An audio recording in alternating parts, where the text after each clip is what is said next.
I get this situation going here is the idea of connection and the purpose of design challenges in not just teaching and learning, but also in making connections to different things, I guess is the best way to put it. So this is session 4. And just to start right out of the gate, I'm going to ask just that you guys give some feedback here. Oops, I'm sorry, I forgot I put these things in here. So just a reminder, Noah, if you want to introduce yourself yet again. Sure.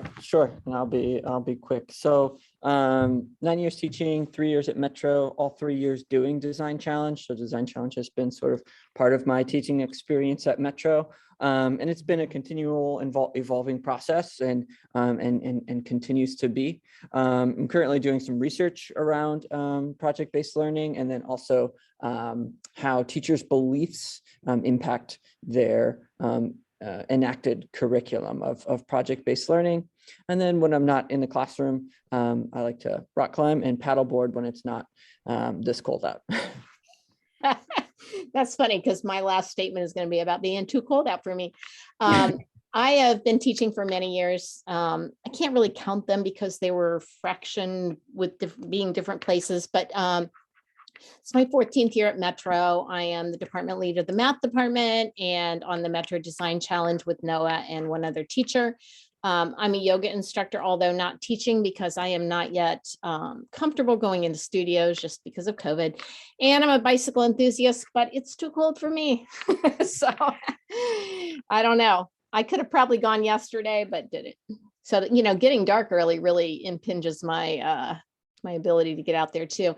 And I was kind of laughing when Noah was talking about Design Challenge and teacher beliefs, because we're going to share some things today. We began we revisited the conversation with our staff about Design Challenge. And I know that some of you or some people that gave feedback last week had concerns about teacher buy-in. And so we had some interesting experiences with our own staff that we're going to share with you, and maybe some ideas about how to really enhance teacher buy-in for this project.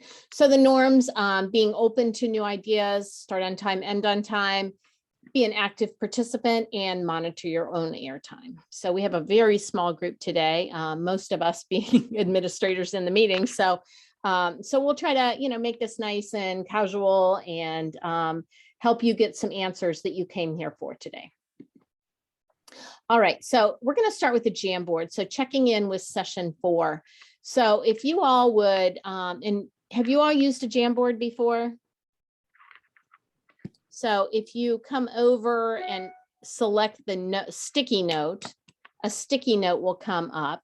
And if you would then respond to one or both or all these questions as many times as you want to. What questions do you still have about information we shared with you in sessions 1, 2, and 3? And then what do you hope to learn today? So we'll give you about 3 to 5 minutes. Carol, could you put the link for the Jamboard in the chat? Yes, that was silly of me. Yes, absolutely.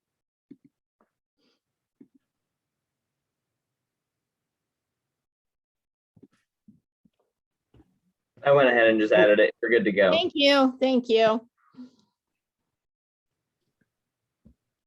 I'm like, oh, they see it, but I forgot you can't interact with it. To be completely transparent, this is my first time using Jamboard. I love it, but you're kind of all my guinea pigs. I'm planning to use it in virtual day tomorrow, so we'll see how this goes. Hey, Carol, I think it's view only right now. If you go up to share and then. Right, now I thought I had taken care of that to make everyone able to, but thank you for that. Anyone on the internet can view, but not edit. All right, here we go.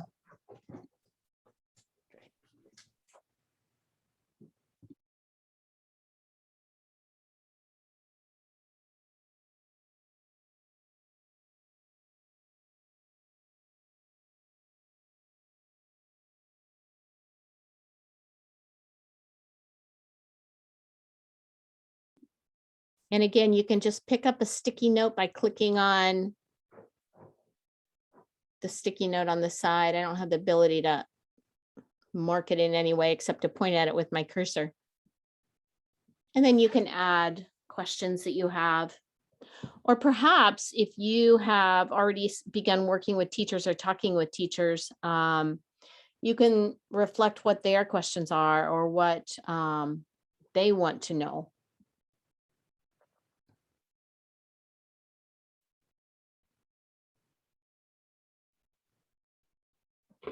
And then you can drag that down. There you go. Yep. Perfect.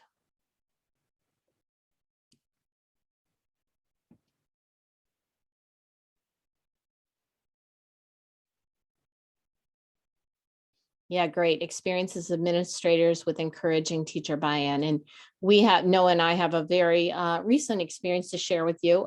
We are, of course, on the teacher end. We're implementing design challenges in our room, but we'll talk to you about how our administration supports this work and several others as well, some of the other teachers that work in these cohorts.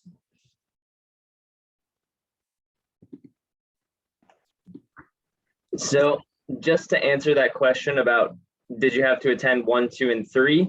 So you did not have to attend 1, 2, and 3. All of the resources for those sessions can be found on our Design Challenge website. If you want to go back and kind of comb through those, each one kind of took us another step through the design process, kind of starting with an introduction and building some tools to be able to implement in your classroom, which we'll talk a little bit more about today.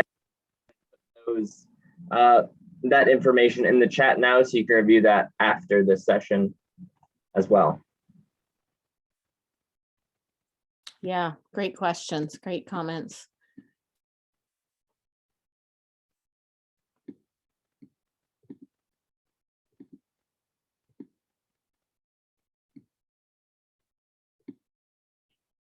And because my reading glasses are, I don't know where, I had to make them a little bit bigger.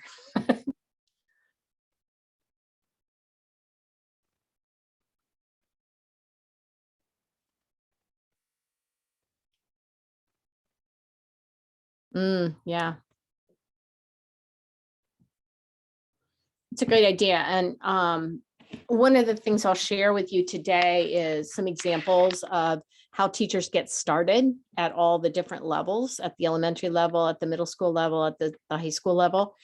Hopefully that will help you understand how you might support teachers getting started. And these are great pieces of feedback, great questions.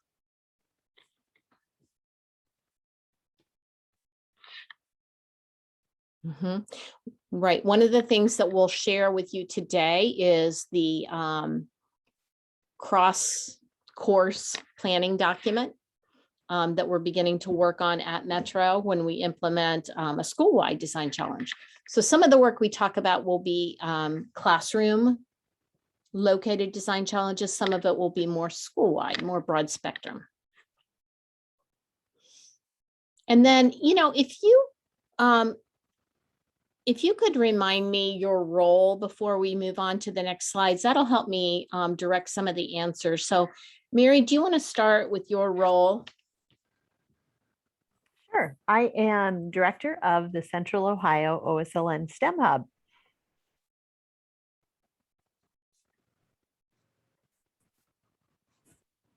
And then Glenn?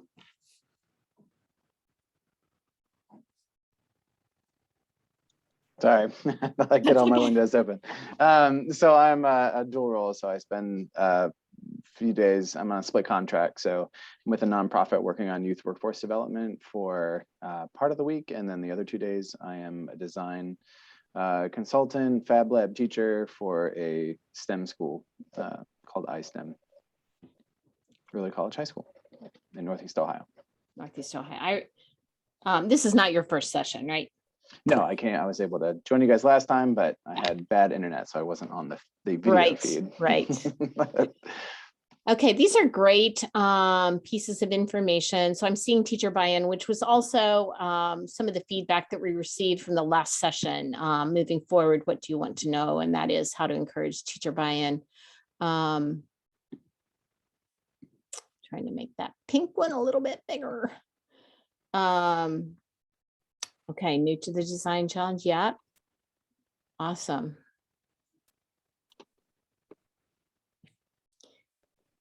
Yeah, okay, this is great. So we'll come back to some of these comments and questions at the end so that we can make sure that when you leave here at 5 o'clock, you have what you need to be able to do what you want to do with this information moving forward with Design Challenge in your school and supporting teachers as we go through. So back to our presentation. So just a brief review of what we've talked about thus far. So this is our 4th session. So far, we've talked about why design challenges are important to teachers and to students, and those slides are available to you. You can go back and look at some of the quotes that came from teachers.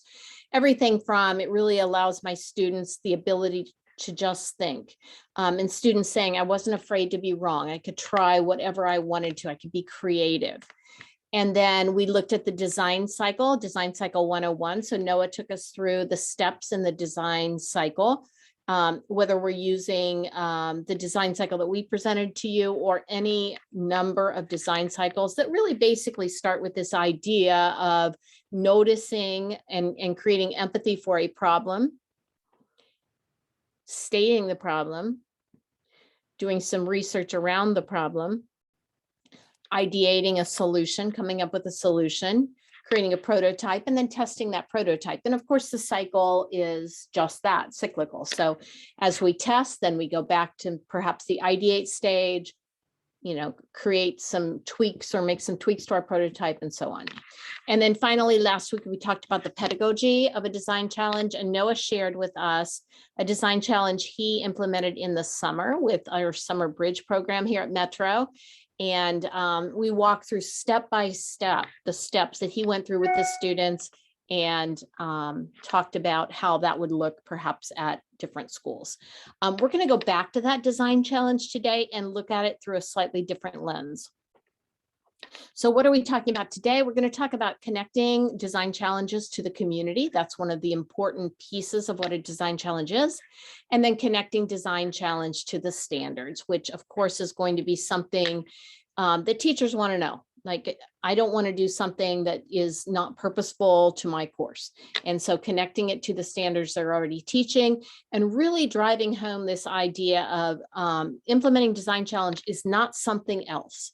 So a lot of times, talking about teacher buy-in, the first reaction is, oh my gosh, I don't have time to do that. I don't have time within my school day. But thinking about it not as something else, but as something new, a new way to teach content, to assess content, mastery, and to engage in the process. All right, so moving on then, we'll talk a little bit about community.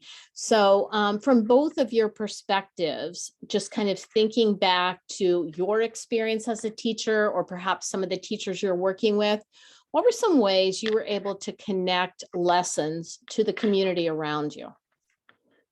And you can just unmute and share out.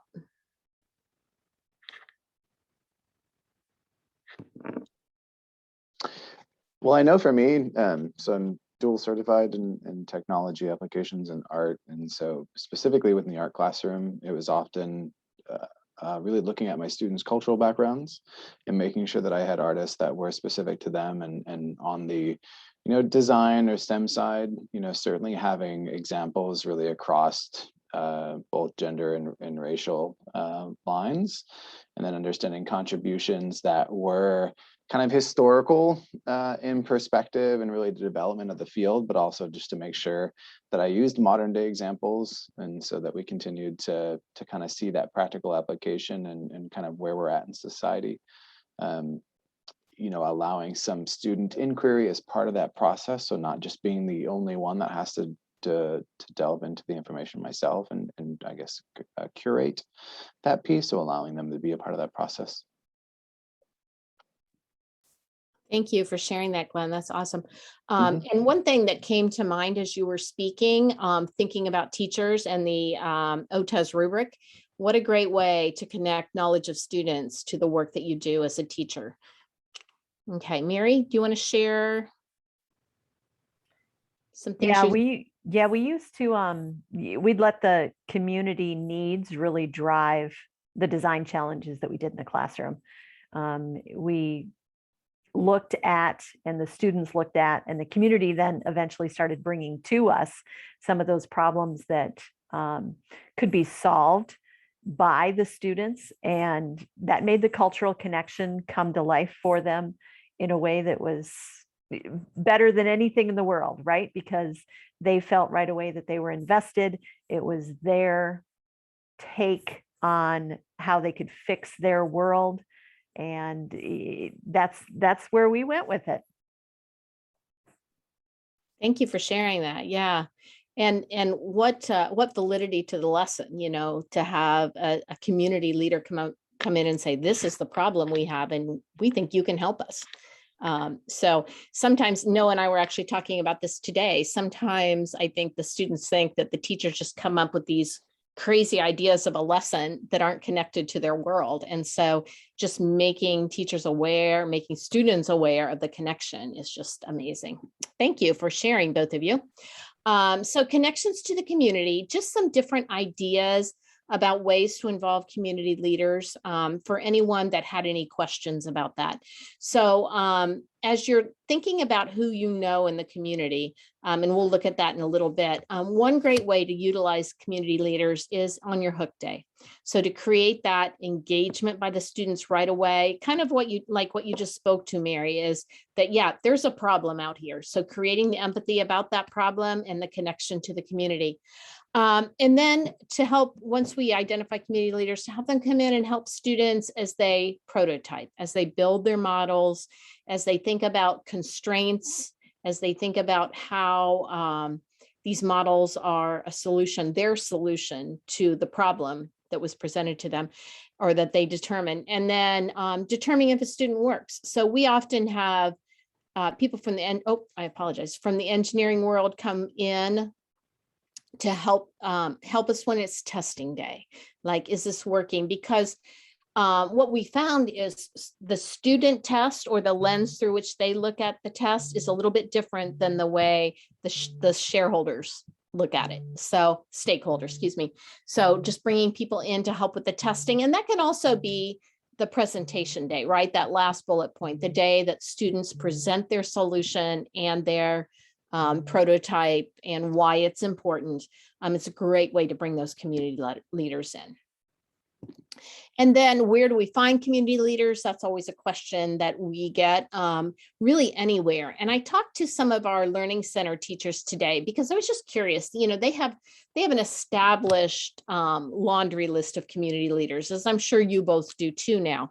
But where did they start? And most of them said they started with parents, just, you know, talking to parents, noticing their expertise, and just bringing them in to talk to the kids, to work with the kids. Also friends, neighboring college professors or graduate students. You know, we are on the Ohio State campus, so we leverage the university resources as much as we can. And then we had at Metro, we were lucky enough to have Morphe come in and talk to us, and they had some fabulous resources to share. And they are also more than excited to come into schools and to share their infrastructure information. Noah, do you want to share this link to kind of talk about what they spoke with us about? Yeah, I just put that link in the chat as well. Perfect. And that's like the sort of the contact request form. But Morpeth came in to talk to all of the teachers sort of about what they do, and they're responsible for a lot of the funding, the state funding to sponsor pretty much all of the infrastructure projects in the central Ohio region. And so, I mean, millions of dollars are going in and out of their organization, and they're really responsible for deciding like what projects are worth funding and which ones are not. And we're actually, I just talked with our principal about utilizing their sort of checklist of things that are worth funding and what things are not worth funding as like a means to design a rubric for this design challenge, just to make it more relevant for the students. Like, these are the things that the project that people are designing need to sort of like hit these check boxes. What if we sort of like use that as a means of evaluating our products as well? Yeah, thank you. And I think that also kind of piggybacks on that idea of constraint. I apologize for the background noise. My dog is digging for something in the house. But anyway, I don't even know. So just that idea of constraints, because, you know, we want the students to be as creative as they can. You know, sky's the limit in the prototypes and the solutions that they propose, but then kind of bringing it back to the reality and bringing it back to budget. And that's one thing that I know at Metro, we're going to put more emphasis on this year are the constraints, like what constraints are around this solution, and MORPC is a great resource for that. All right, so just an example, one of the teachers I spoke with today talked about this example, so you can read through that. Just a casual parent conversation led to a great community leader and a great resource for her design challenge. So, you know, that it's just when you really start looking through the lens of who can support my work here, you'd be surprised, teachers will be surprised how many people are in their world that they can use and are more than happy to come in and help out. Many companies now have a give back program where they ask their employees to get involved in schools or to get involved in some kind of volunteer work. So it's a great way, it's a great time too for us to, you know, perhaps leverage that. Sure, can I jump in really quick with an example as well? I was just approached, I think we all, and I definitely get in this mindset of like community involvement means like community leaders being involved in our projects, in our design challenge. But I was sort of like reshaped that thinking a little bit today when I was approached by a student. He's an older student at our school. He's a senior this year, and he approaches me and he's like, this is a problem that I have with Columbus. He was very like adamant about he was just like, here's the reason I hate Columbus. And he like elaborates on like the lack of public transportation that we have. And I was like, you sound like you're like really passionate about this. Would you be like a guest speaker in some classes that are like tackling this like transportation as an infrastructure issue? He's like, oh, of course, I'd love to, like something I'm really passionate about. So like even leveraging students' passions and that like empathy piece as well. Like these are involving the community isn't just about like leaders or people who do this as a career, but involving people who are impacted by these issues as well. Yeah, really good point. Really good point. Okay, so let's shift a little bit to connection to standards. So just thinking back on the work that you have done either in the classroom as a teacher or supporting teachers with whom you work, think about how teachers have been able to connect their everyday practice to design thinking.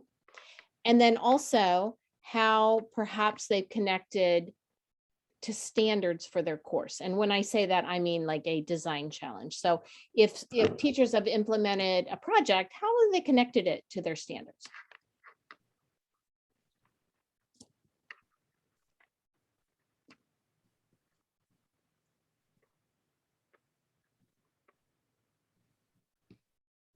I can share what I do.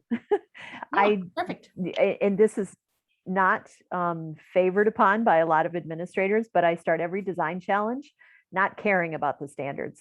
I found that if I thought about the standards too much, I wasn't really taking into consideration what the passions of the kids were and what the passions that were going to drive the learning. So at the end of the design challenge, I then aligned it to the standards. And what I found was that I was hitting more standards more often than starting with a standard all by itself, because I think we incorporate more skills in every design challenge than we think about up front. And so I looked at those standards at the back end. I brought other colleagues, and they looked for the standards that were incorporated from their classes in that design challenge. And it just became a much more robust way for me to look at it. Thank you for sharing that. Yeah.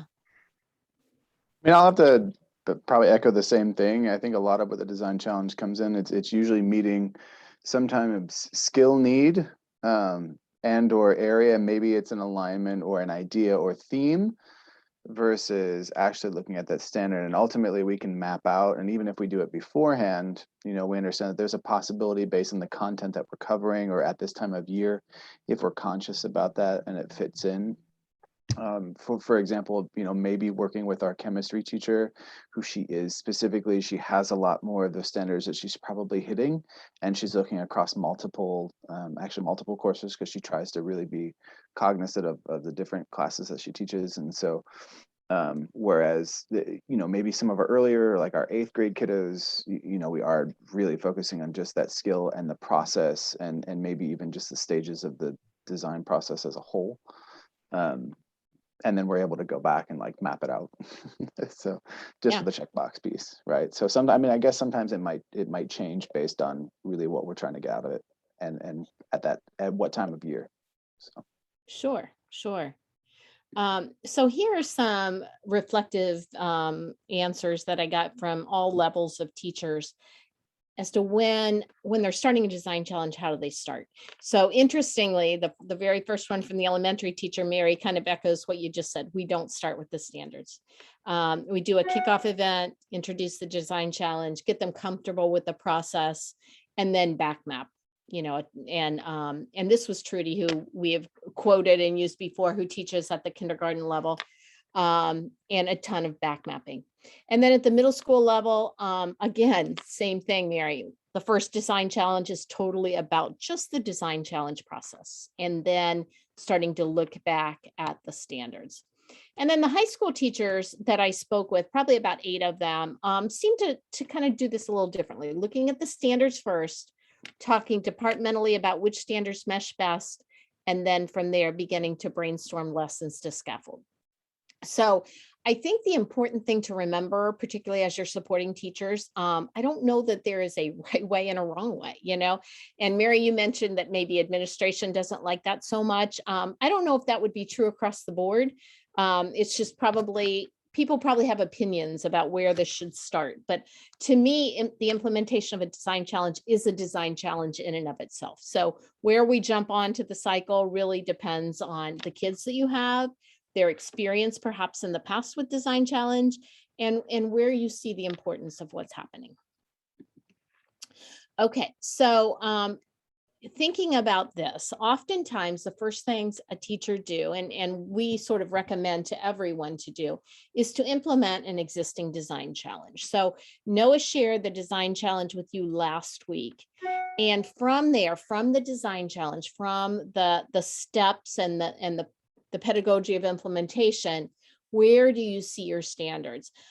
Yesterday, we revisited the conversation with the teachers at Metro about the design challenge, about the OSLN problem statement for this year, and begin this process of looking at standards and then using that lens to look at the problem statements. So when you're looking for design challenges, oftentimes if you find one online or you find one a colleague shares with you, perhaps the standards are already there and you can tweak them slightly to meet your course, maybe in terms of rigor and grade level or in terms of specific standards. But then often we look at a design challenge and there are no standards written. So can you identify your standards in your standards in the design challenge? And that's what I'm hearing from both of you as the practice that you've implemented. So we want to practice that idea now in the spirit of perhaps using the design challenge that Noah shared last week with some teachers that you support, and supporting them to identify their standards. So I don't know that this task applies to either one of you, so I'm going to kind of tweak this on the fly. But we had hoped that you brought some standards for the teachers that you support. So is that the case? Do you have some standards you're thinking of? And no is an okay answer. Thumbs up. thumbs down. Admittedly, no. Okay, all right, okay. So we could do this one of two ways. Because you're working with teachers in some way, shape, or form, perhaps you could, for a moment, look up some of the standards in the course you teach and the course that you support, that you have access to. Is that something that you can quickly grab? Yes, no?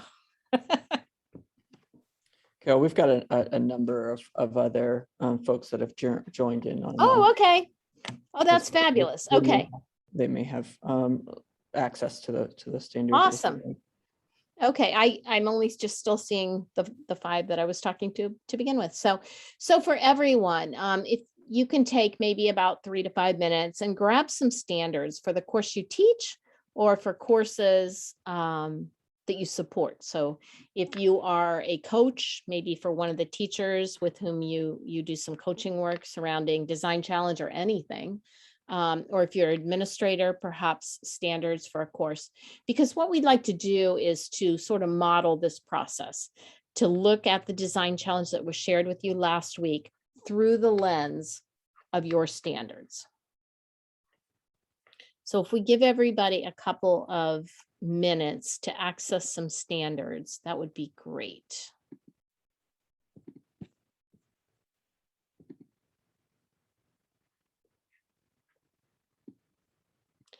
And then again, the idea here, what we want you to do is to read through your standards, get comfortable with what you're looking at.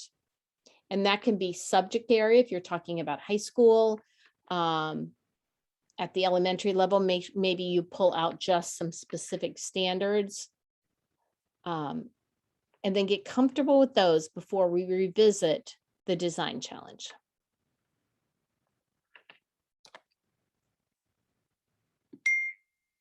So we'll wait just a couple of minutes so everybody can find some standards.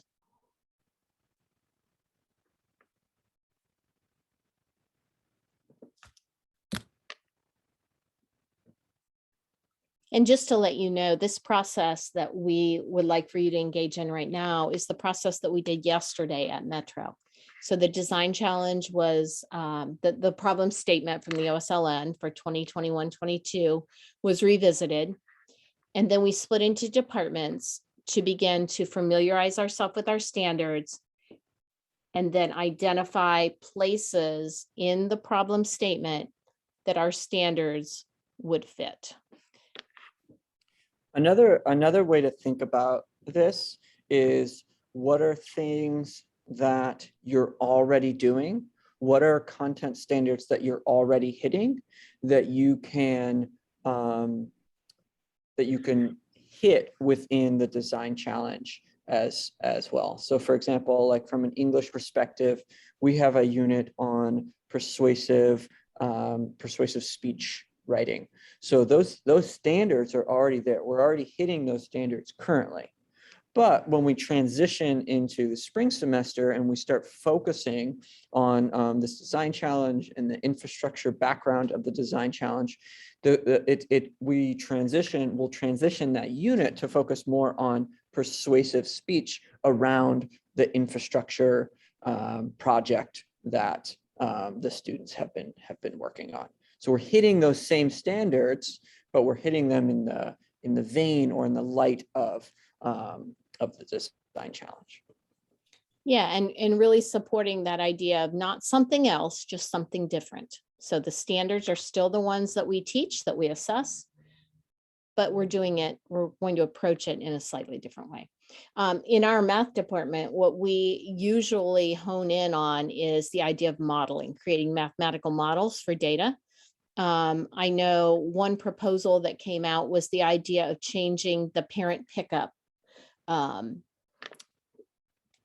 route, I guess is the best way to put it, route, because we end up with terrific traffic jams at 2:30 and how they could reconfigure that. So that idea is the problem. That's an infrastructure problem at our school. And students are working on now gathering data to see how that data could be modeled mathematically in order to make predictions. So again, something we would do normally, but in a different context. Okay, is everybody good? Are you ready to move on through the lens of the standards that you identified? Okay. Noah, you want to bring that back up?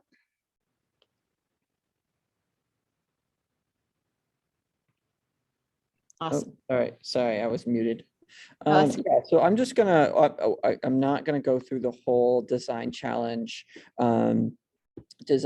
process again. I just want to revisit some aspects of this design challenge through the lens of those particular standards. So one of the things that we did, Carol and I did right at the beginning of the year, is think about the steps of the design challenge process and think about like what content areas fit best within that stage of the design cycle. So for example, empathize, I think we sort of associated with like with social studies, learning a little bit about the background and history of infrastructure. Define, I think we sort of like nailed down like English, like that fits well with English as they're doing like research of previous solutions. Ideate, prototyping is like is science, and then the testing in the math. And so we think about it in terms of like what content areas fit within the design cycle as well.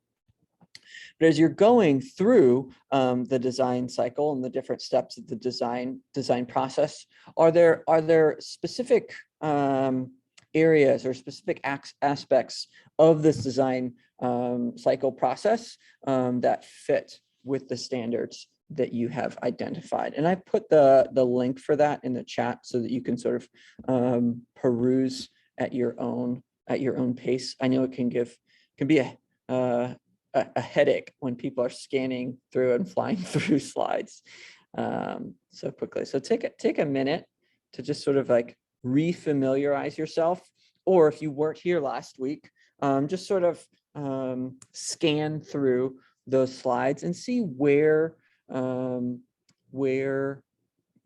your standards might fit or might align with the content and problems that students identify. Yeah, and let's just take about 8 or 9 minutes for you to do this. It's not really a quick process. If we were doing this, for a staff, we certainly would take a lot of time to really familiarize yourself with their standards and then start to recognize them in the design challenge. But let's plan to talk about these at about 4:20.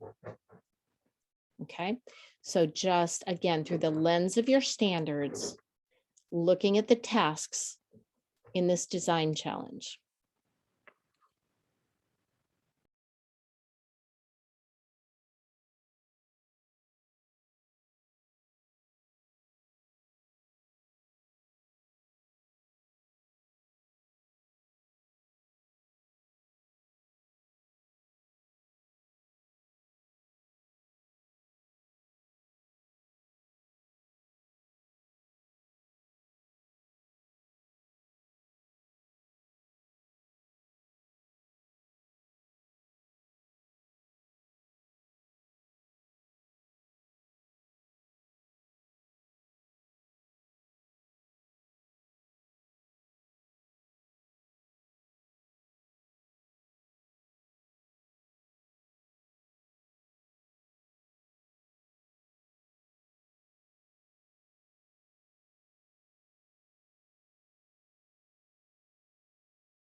I just dropped another Jamboard into the chat box.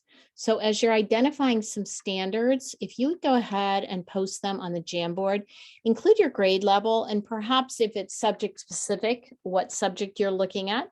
And then also what standard, I'm paraphrasing it, of course, we don't want the entire state standard stated on a sticky note, but just basically what the standard is that you've identified. And if you want to put the code in, you know, we certainly could leverage that code. We could look that code up.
We'll take about 1 more minute for you to see if you can identify some of the standards.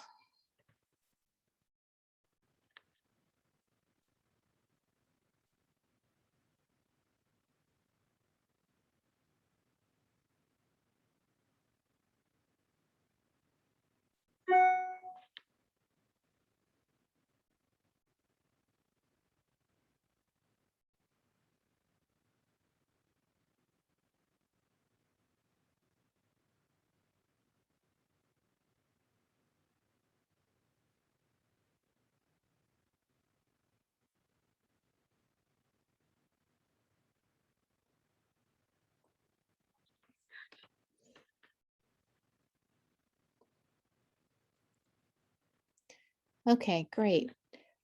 So certainly this conversation could go on. And if you were doing this with teachers you're supporting, this might be a 30-minute exercise with teachers coming to the table with their standards and then using those as the lens to look at an already existing design challenge, just with that idea, again, of getting comfortable with the idea of implementing design challenge and recognizing standards within. That's probably a great first stepping stone. Should you choose to participate in the OSLN Design Challenge, a great first stepping stone is to use an existing design challenge and to go through this process with teachers. Here's the design challenge, which Noah has laid out on all of those slides. Where do I see my standards? And of course, you know, we can go anywhere with this. We have 2 English standards that I see, career readiness standard and a science standard. And had I participated, I would have added certainly something about mathematical modeling, collecting data to support the fact that there is a problem, and then implementing a solution and collecting data to compare the efficacy of a solution. So great. All right. Thank you for sharing all of that. The other thing, which we won't do maybe today, but is this idea, if you're implementing with teachers, here's the design challenge, here's your standards, and then how do we think about a lesson? So we've already done this, the standards for the course. How do you create lessons that scaffold toward the design challenge? So if we just sort of brainstorm that idea, and then you go back to the Jamboard where you've identified a standard, how would you create some lessons within your class to prepare students to be able to implement any piece of that design challenge? And of course, those lessons directed directly toward the standards that you identified. So maybe, as Noah mentioned earlier, maybe they're lessons that teachers already teach, something that they already teach in their normal practice. They develop these lessons over the years, and perhaps just changing the context. You know, perhaps if it's a problem-based learning exercise or a project, so to speak, maybe just changing the context to employ the design challenge of the OSLN idea of infrastructure. Or maybe it's a whole new way of thinking about the standard. And I think that's one of the beauties of getting comfortable with the standards and then looking at the problem statement and then starting to brainstorm. So is there anything here that you can think of that you already teach that would lead toward the context of infrastructure, so toward the context of the OSLN Design Challenge problem? So if there's anything anyone would want to share, we could do that now.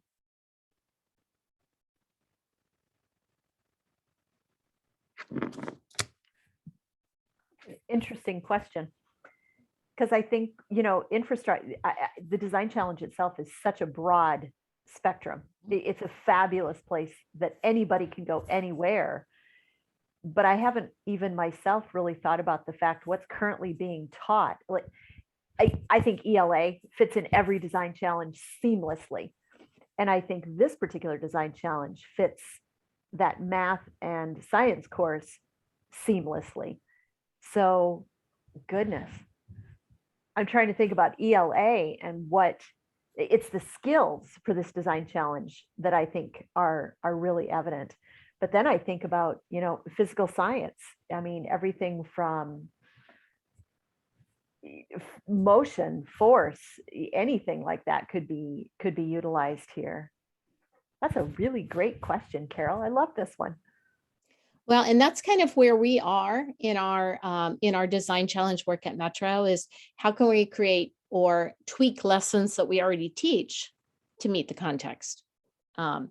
And it is a challenge. It's a heavy lift for some teachers. And I know some of you are supporting teachers through that process. So just thinking about that.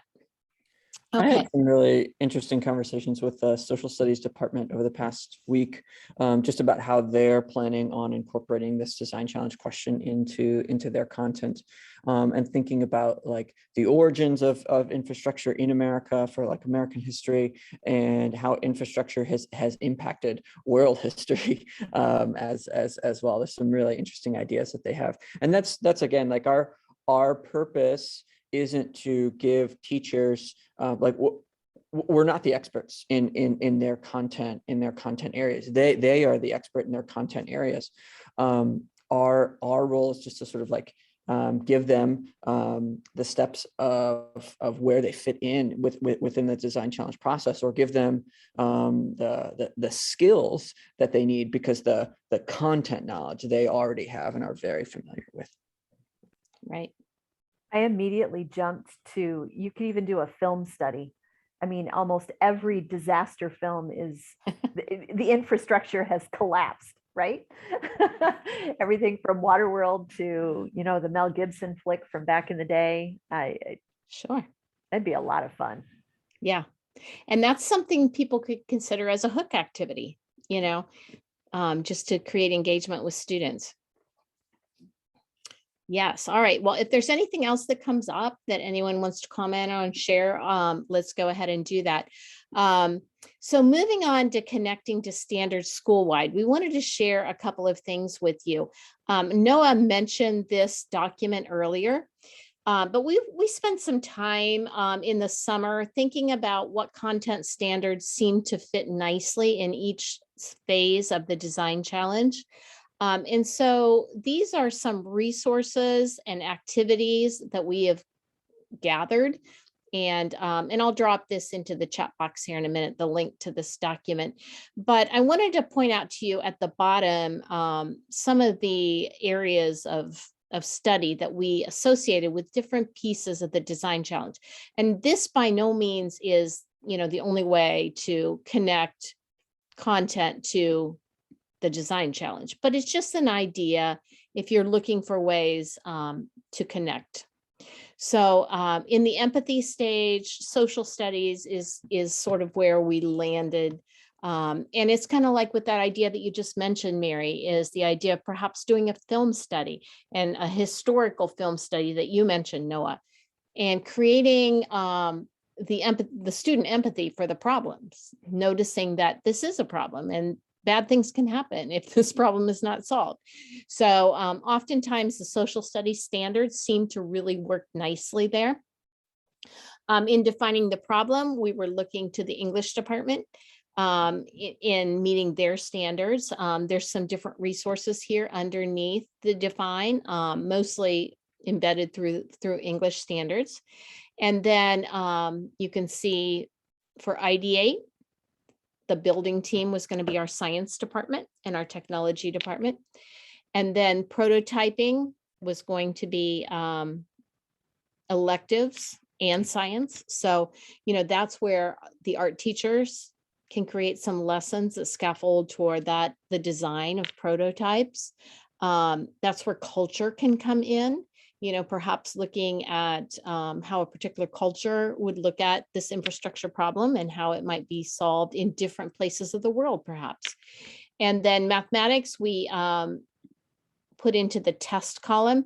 And you probably heard me say earlier that one of the things we'll be doing is creating mathematical models with the idea of prediction. So with a prototype in place, and perhaps that was just in the example I mentioned earlier, a different way to configure the pickup process at 2:30 at Metro High School.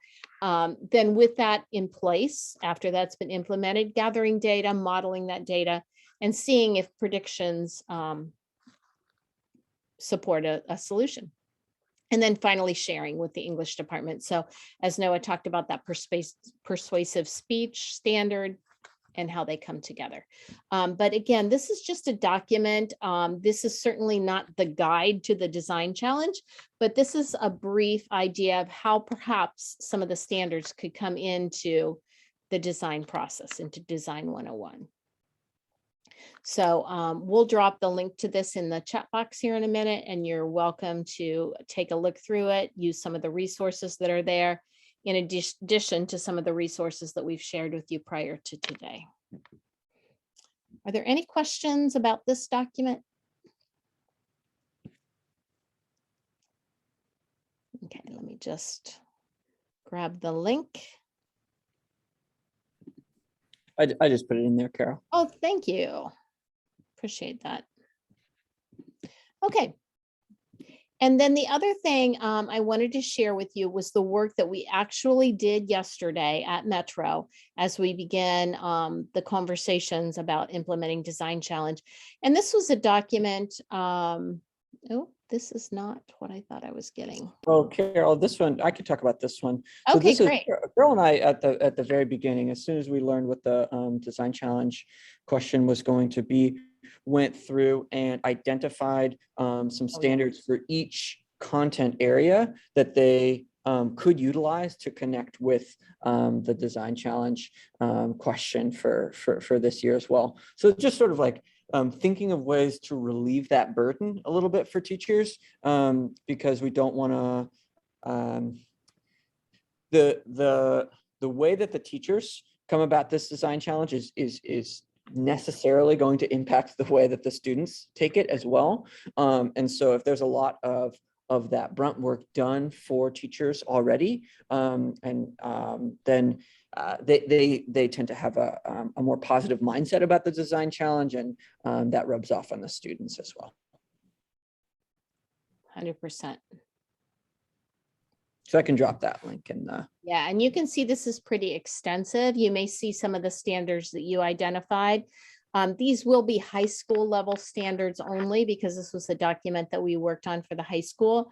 But this work could easily be done at any level, you know, as you plan to work with teachers in identifying standards. What you don't see on this document are electives such as language, physical education, art, but you know, they can have their separate column as well, and moving on from there.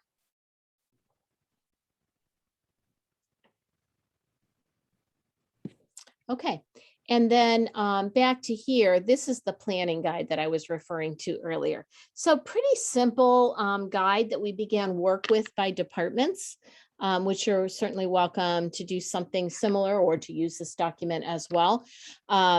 So the content area we filled in at the top, and then just using resources from the document. If I can share that. So here are some of the resources that are available. I think we've shared with you the ASCE report card, the Ohio report card, what Ohio's doing well, what's not going well in the infrastructure world, and just many, many different components of infrastructure and some resources associated with those. So these resources could be twofold. They could be for teachers to begin thinking about creating lessons that scaffold toward the Design Challenge, or they could be shared with students as reading, as resources to support their Design Challenge solutions.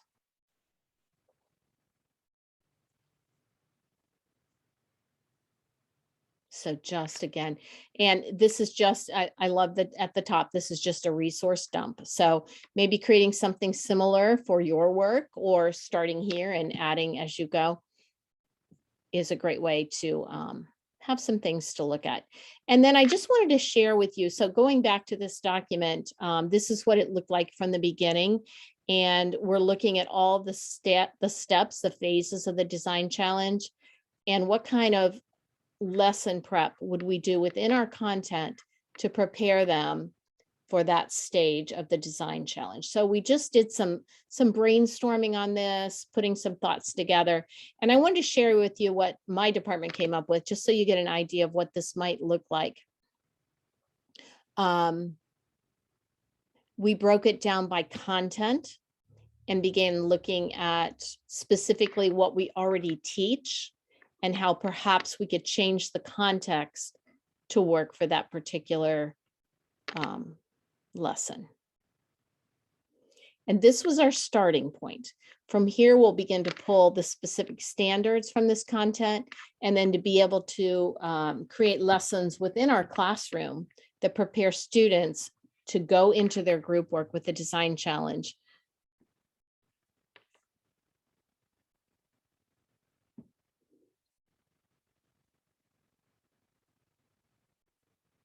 And then down here, you can see we went ahead and took those ideas and put them into the phases of the Design Challenge.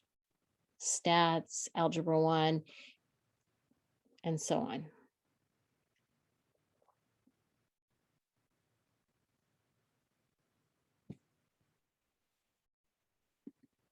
So those are just some examples of how to begin the process of connecting to standards, connecting school-wide if you're going to implement or help teachers implement a school-wide design challenge with multiple content areas.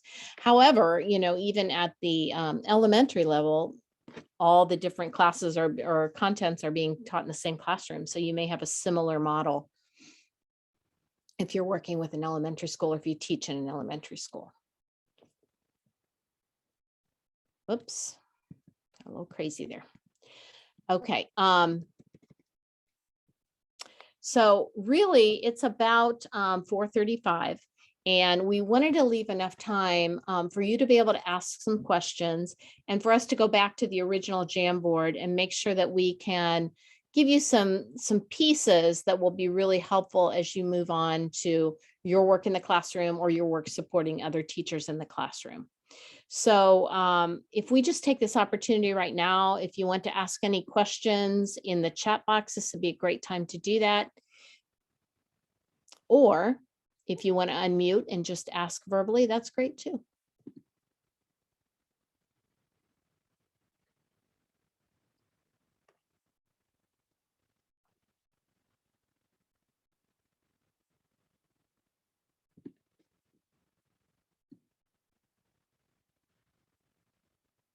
And sort of, again, through this lens of what do I need to be able to get started? What do I need to be able to help others get started?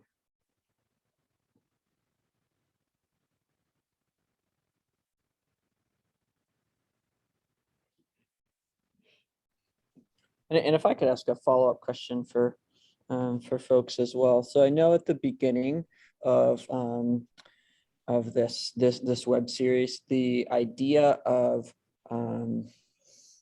getting teachers on board was at the forefront of our minds as something that we were going to need to overcome. What are some I don't know, continued barriers that you think will be in place, or continued struggles that you think teachers will have? And maybe we can just sort of like bring those on the table and just sort of like discuss those as to see if we can come up with some solutions to that together. I guess for me, Noah and Carol, would be interesting to hear. I mean, Noah, with you being there for 3 years, and Carol, obviously you have a longer history. I mean, has Metro always been involved in PBL or this work, or really, what was that path to getting to where you guys are at now? Carol, maybe do you want to start with that, because your history with that is a little bit longer, Sure. and then I can add my what it was like for me to join the team later on in the process. Sure. So I've been at Metro since its 3rd year of operation. So I've seen a lot of changes in the way we write our design challenges, in the way we implement our design challenges, and really in everything throughout the process. As I said earlier, the idea of design challenge is a design challenge. So each year we try things, we tweak them, we take the feedback, and we work to create a more concise work product. Back a long time ago, we always began with standards. So we always began with this idea of what are we teaching and what does it lend itself nicely to? And from that, our problem statements would emerge. We would do that. We've done a couple of different things. We have done at the 9th grade level. So all the 9th grade level would work as a team to look at standards and then think about problems that were existing in our community and how we could create lessons to help students create creative solutions to these problems. We've also started with expertise within the team. So we've gotten together and talked about things that we find interesting as a staff. And I think that one important thing about that idea is that teacher buy-in, and Noah mentioned this earlier, teacher buy-in is going to predict student buy-in. And so when we began with these ideas that we were passionate about, we had a really successful design challenge. So this was probably, oh my goodness, 10 years ago, maybe a little bit longer. And this was a design challenge around coffee. And so the idea was about how can we create, it wasn't coffee. I can't remember the exact design challenge problem, but it involved researching sources of coffee, and then the students brewing the coffee and comparing different coffees that come from different regions. There was a lot of history involved. There was a lot of finance involved, chemistry in the brewing process. And I left school very caffeinated every day as students tested their prototypes on all of us. But so just to answer your question, we've approached this in many different ways, by starting with standards and then identifying a problem that connects, by starting with our passions and then bringing the standards into that. And most recently, though, with the OSLN leadership, we've begun with these big, broad problem statements and then begin to scaffold lessons toward solutions. And then Glenn, I came into Metro just 3 years ago. So Design Challenge was already definitely a part of the Metro process. However, over my 3 years here, I've seen changes within the Design Challenge process. Specifically, this year, it's going through a pretty major shift.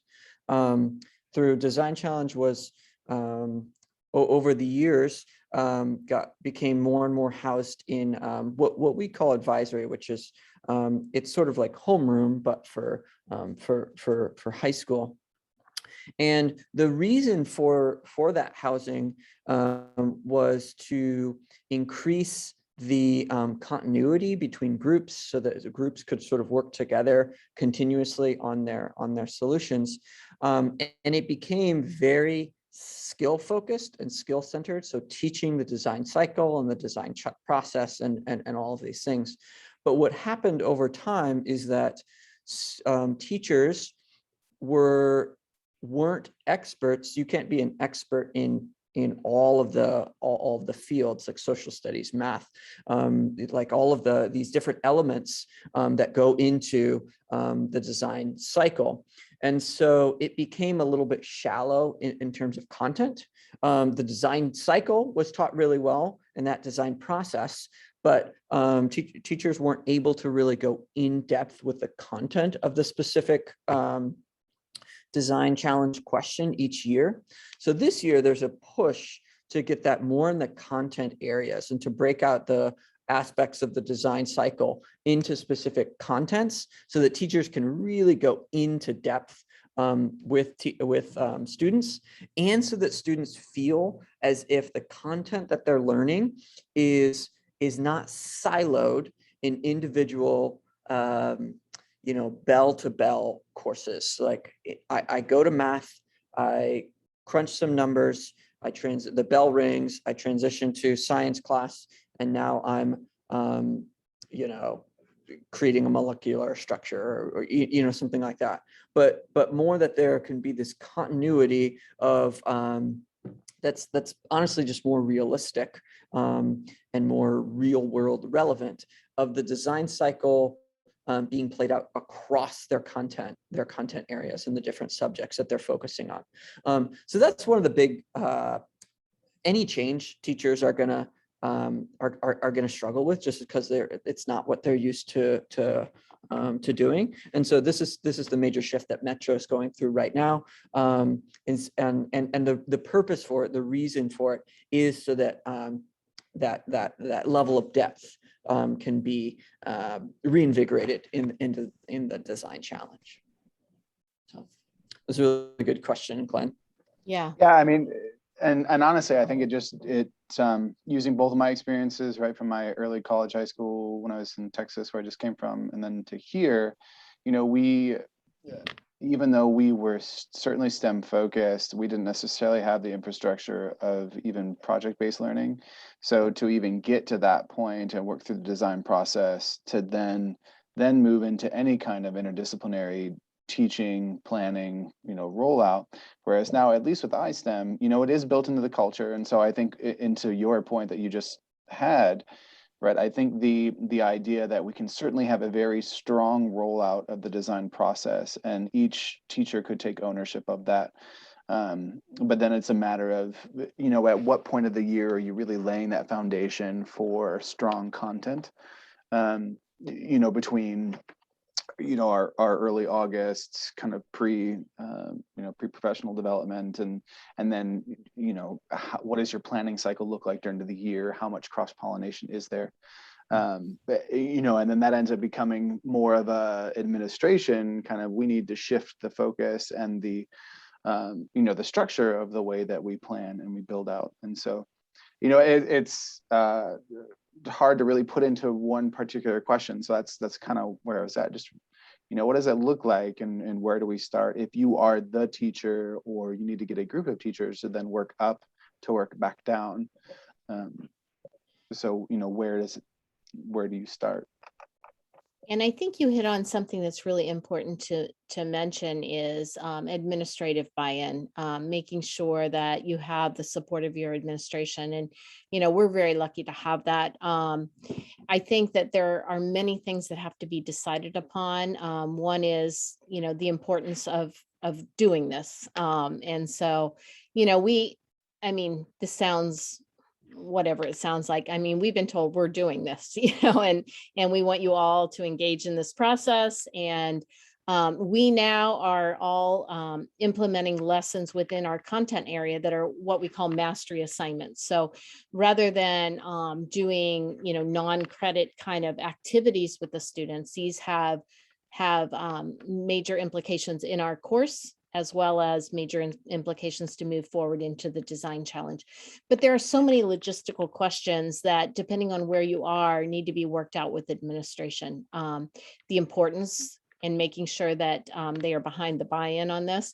And then also just the logistics. So, we talked a lot about teaching these lessons within our content area that scaffold toward the design challenge or are taught in the context of infrastructure. But then how do we logistically teach students to bring those things together to create one solution that's better than they came up with on their own, which is our goal. And so that's something that we definitely want to have conversations with our administration about. How is that going to look at your school level? And what kind of time will be afforded to you to work on the planning piece and to the students to work together on planning their solution. So there's not one magical answer to that, but certainly a conversation you'll want to have administratively at your school. Okay, any other questions that are coming to mind? We can always go back to the Jamboard as well and kind of talk about the things that you mentioned at the beginning today.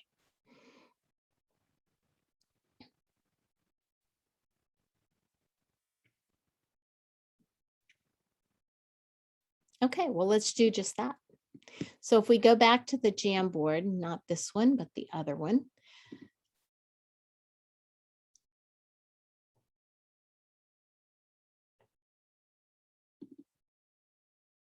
Okay, so here's some of the comments and questions that you posed at the beginning today.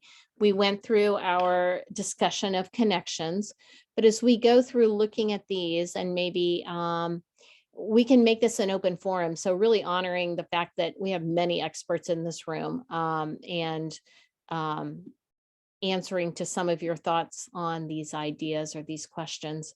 So back to sessions 1, 2, and 3, hope to learn ways to help implement a plan for the school-wide challenge. So I'm hoping that some of the documents that we shared with you will help as you look at school-wide challenge, as you look at bringing all the different content areas together. And then should I have gone to sessions 1, 2, and 3? All those slides are available to you. If you weren't in the session when Zach mentioned that, all the slides from sessions 1, 2, and 3 are available. We quickly looked at session 3 today as you were looking at a design challenge through the lens of your standards. So that link is actually in the chat box. The rest are available to you. And then the other question here, planning sequential design challenges, focus on skills, stages, building grit by extending time spent per challenge. Yeah, that's a great idea. And kind of thinking about when we talked about implementing the first challenge, perhaps as Mary mentioned, as some of the other teacher resources that I shared with you mentioned, just starting with this idea of the design challenge. So sort of letting the standards go for that first one, but going through the idea of empathy and all the way through sharing solutions before you actually think about the standards. And then back mapping, going back and saying, okay, well, which standards do we just hit in this process? I think that's another part of that as well is like the helping students to understand that the skills are the same. Like the skills of the design cycle are the same regardless of how you're tackling or what problem you're tackling. And so if you're using multiple design challenges or throughout the course of a year, they'll see that design cycle repeated over and over again, and it will be in entirely different contexts, and that'll help them build that understanding that this is like, these are skills, and they can be applied to a number of different problems and solutions. Absolutely. And then looking at today, how will you utilize this and other design challenges long-term? So I think some of the things, and really what Noah just mentioned, just getting kids comfortable with the idea of the design challenge and creating that skill that transcends to all subjects and from a classroom challenge to a school-wide challenge. And then, making that part of your practice. That is definitely part of our culture at Metro, and I'm sure at many of the schools that you teach in. So creating that culture, practicing that culture, and practicing the idea of design challenge is really how we make this long-term. Approach to planning across different departments. So hopefully that document that we shared with you will help you with that idea of bringing all the content standards together. But again, that idea of looking at the challenge through the lens of your standards. Experience of administrators with encouraging teacher buy-in. Yeah. So administration can support and encourage the use of design challenge in many ways, all the way from the logistics of planning to the logistics of students working together, to the idea of stressing the importance, and to the idea of saying, yeah, we're going to do this. We're going to try this. It's a design challenge. We'll make some mistakes. That's okay. We'll tweak them for the next time. Being very new to the design challenge, I'm excited to learn as much as possible. That's awesome. And then, okay, Noah, I'm going to borrow your eyes. Can you read the bottom green one? I can't from here. I think if you drag it from the bottom, not from the top corner. Yeah. Approaching standards by, there we go. Approaching standards by environment, classroom, grade level, and whole school. Yeah. So I think one of the, if I'm understanding your question here, right, one of the ways we can do that is by looking at the challenges again through the lens of your standards. Knowing the level you're teaching, knowing the specific content that you want to teach and assess through the design challenge, and then bringing that to the table when you're looking at design challenge or you're looking at problem statements. Yeah. Okay. So that's a wrap on session 4. All the resources that we've shared are available to you.